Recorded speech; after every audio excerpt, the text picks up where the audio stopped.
BJP ఓటమి గల కారణాలు మనం ప్రధానంగా చూస్తే కేంద్రం ఏదైతే బడ్జెట్ ఎలిగేషన్ ఏవైతే ఉంటాయో రాష్ట్రాలకి ముఖ్యంగా తెలంగాణ రాష్ట్రానికి అన్యాయం చేస్తుందని గత ప్రభుత్వాలు చెప్పినాయి, ఇప్పుడున్న ప్రభుత్వాలు చెప్పాయి. కానీ ఇక్కడున్న నాయకత్వం కొంతవరకు కూడా తెలంగాణ కోసం ఇంత బడ్జెట్ తీసుకొస్తున్నాం, అంత తీసుకొస్తున్నాం అని కూడా ఎప్పుడు కూడా పేపర్‌లో చెప్పారు గానీ, అభివృద్ధి పరంగా కేంద్రం నుండి తెలంగాణకైతే వచ్చింది ఎక్కువ లేదు అన్నట్టుగా ప్రజలు నమ్ముతున్న పరిస్థితి కనబడతా ఉంది.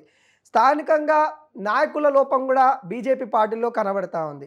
ప్రధానంగా సీనియర్ నేతలని చెప్పుకునే బీజేపీ నేతలు అటు ఈటల రాజేందర్ కావచ్చు, బండి సంజయ్ కావచ్చు, ధర్మపురి అరవింద్ కావచ్చు, రఘునందన్ రావు కావచ్చు, అటు డీకే అరుణ కావచ్చు, ఎవరైనా గానీ వాళ్ళు వాళ్ళ యొక్క పార్లమెంట్ నియోజకవర్గంలో మాత్రమే ప్రచారం చేయడానికి మరియు అక్కడ అధికారంలోకి అంటే అక్కడున్న వాళ్ళ కార్యకర్తలని గెలిపించడానికి ప్రయత్నాలు చేశారు. కానీ నాయకత్వం అనేది ఒక ఒక ప్రాంతానికో, ఒక జిల్లాకో, ఒక మండలానికో ఉండకుండా ప్రతి ఒక్కరు కూడా ఇక్కడ కష్టపడి అంటే ఐకమత్యంగా ప్రతి ఒక్క జిల్లా తిరిగి వీళ్ళందరూ కూడా అంటే 8 మంది ఎంపీలు బీజేపీలో ఉన్నారు.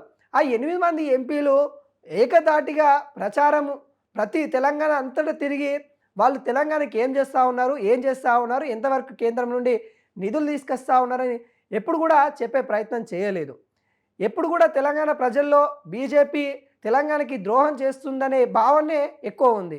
కానీ ఆ భావనని ఎప్పుడు కూడా ఇటు బీజేపీ నేతలు కూడా ఎప్పుడు కూడా వాటి అంశం పైన మాట్లాడలే.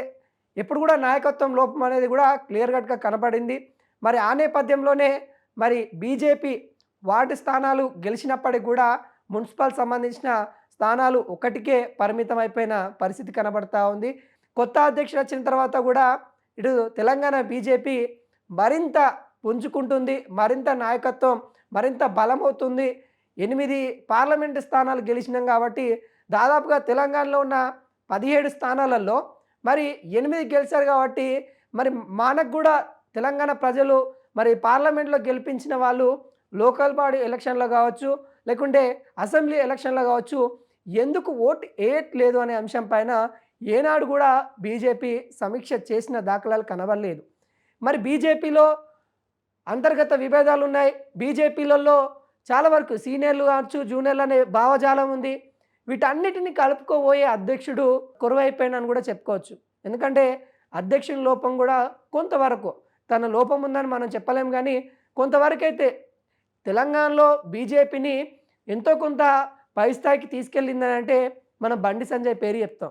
అలాంటి ఫైర్ బ్రాండ్ ఉండంగా ఈటల రాజేందర్ బీసీ నేత ఉండంగా తెలంగాణ ఉద్యమ నేత ఈటల రాజేందర్ అలాంటి వ్యక్తులని కాదని తను కూడా బీజేపీలో కట్టుబాట్లు రామచంద్రరావు కూడా అనేక విధాలుగా చిన్న స్టూడెంట్ స్థాయి నుండి ఈరోజు అంత స్థాయికి ఎదగడం కూడా గర్వకారణమైనప్పటికీ కూడా కానీ అందరినీ ఏకం చేసుకొని వెళ్ళిపోయే అందరినీ కలుపుకొని అందరినీ ఒక తాటిలోకి తీసుకొచ్చే నాయకత్వం ఎందుకో రామచంద్ర దగ్గర కొంత లోపించిందన్నట్టు కూడా ఇటు రాజకీయ విశ్లేషకులు అయితే చెప్తున్న పరిస్థితి కనబడతా ఉంది.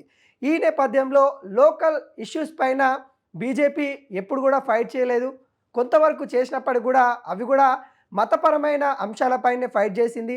మరెక్కడ కూడా లోకల్ సంబంధించిన అంశాలపైన ఇటు తెలంగాణ అంశాలపైన తెలంగాణకు సంబంధించిన ప్రజల సంక్షేమ కార్యక్రమాలపైన బీజేపీ ఎప్పుడు కూడా ఫైట్ చేయని నేపథ్యం కనబడతా ఉంది. ఈ పరిస్థితుల్లో ఇటు పట్టణ ప్రజలు కూడా కొంత బీజేపీని తిరస్కరించిన నేపథ్యం కనబడతా ఉంది.